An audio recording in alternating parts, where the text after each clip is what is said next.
बिस्मिल्लाहिर्रहमानिर्रहीम।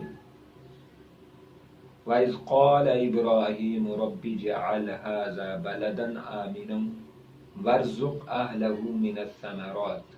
अल्लाह हज़रत इब्राहीम अलैहिस्सलाम ने दुआ की, मालिक व मौला शहर मक्का को फलों से और फ्रूट से भर दे।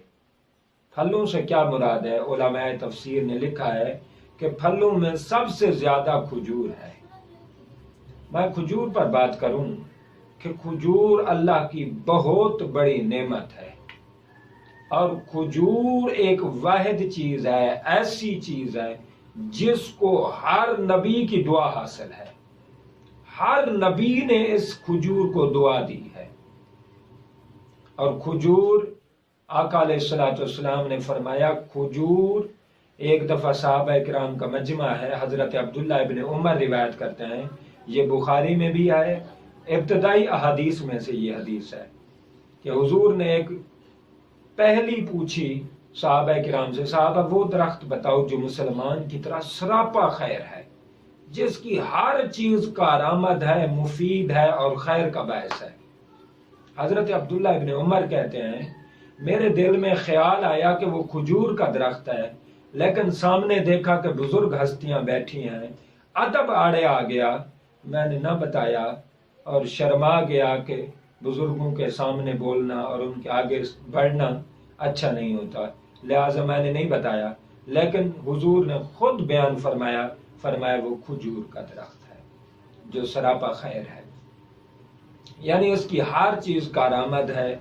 इसके पत्ते हों, इसका दरख्त हो, इसके खजूर हों, इसके आगे जो छड़ियां होती हैं, हर चीज कारआमद, हर चीज मुफीद है। एक दफा आका अलैहिस्सलाम आपको सर में जंग के दौरान तीर लगा और आपके सर मुबारक से खून निकल आया। मौला अली करमल्लाहु वजहुल करीम आप मुसलसल आपके सर मुबारक पर पानी डाल रहे थे, लेकिन खून मुबारक रोक नहीं रहा था। तो सैयदा फातिमा ज़हरा रज़ी अल्लाह तआला अन्हा आपने खजूर की एक चटाई को आग लगाई, वो आग में जो राख निकली वो राख आका अलैहिस्सलाम के सर मुबारक पर लगाई गई तो आपका सर मुबारक में खून रुक गया। तो देखें खजूर की जो छड़ी थी और छड़ी से जो पत्ते लगते हैं, उन पत्तों से बनाई हुई चटाई कितनी मुफीद और कारआमद साबित हुई जब आका अलैहिस्सलाम का खून मुबारक नहीं रुक रहा था। तो इसलिए खजूर की हर चीज मुफीद है। और उलमा ने लिखा है कि एक खजूर एक रोटी जितनी ताकत रखती है। और सहाबा किराम जब जंग में जाते थे, कई दफा आधी खजूर से भी जंग की है। एक खजूर पूरे दिन में काफी रहती थी, एक खजूर के साथ गुजारा करते थे। तो खजूरें आका अलैहिस्सलाम ने बड़ी शौक से, मोहब्बत से खाई और दुआएं दी। हर नबी ने खजूर को दुआ दी और सहाबा किराम ने भी कसरत से खाई। उलमा ने लिखा है कि खजूर खाए और उसकी गुठली चबाता रहे।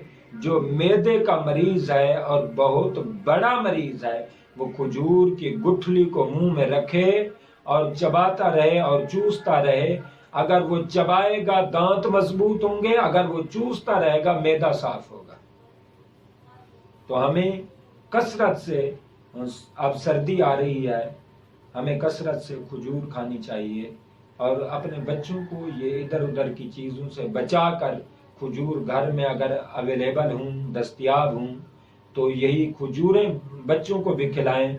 इनका कुव्वत हाफजा बड़ा कमज़ोर होगा। जो आपके बच्चे पढ़ रहे हैं, पढ़ाई में अच्छे नंबर्स आएंगे, अच्छी तरीके से पढ़ेंगे, हिफ्ज़ की ताकत बढ़ेगी। लिहाजा ये गंदी चीज़ें जो बच्चे खाते रहते हैं, उनसे ज़्यादा अच्छा है खजूरें खाएं। और आका अलैहिस्सलाम ने एक हदीस में फरमाया कि ये खजूरें जिस घर में रखी होती हैं, उस घर में जादू नहीं होता, जादू टोने भी नहीं होते। लिहाजा ये खजूर आपकी दुनिया आखिरत को बेहतर करने वाली है।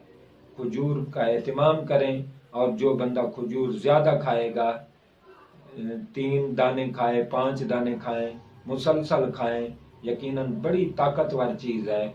और ये आका अलैहिस्सलाम को बहुत महबूब चीज़ थी और सहाबा किराम को भी बहुत महबूब चीज़ थी। लिहाजा इसका एहतिमाम फरमाएं और अपने घरों में रख दें ताकि आपके बच्चे जब भी चीज़ मांगें वो चॉकलेट, वो इधर उधर की चीज़ें ना खाएं, वो खजूर खाएं। फिर देखना बच्चे सेहतमंद होते हैं, बच्चों के होनहार होते हैं, बच्चों की नशो नुमा बेहतर होती है। लिहाजा अहबाब कोशिश फरमाएं कि खजूर का ज़्यादा से ज़्यादा इस्तेमाल फरमाएं। अल्लाह पाक अमल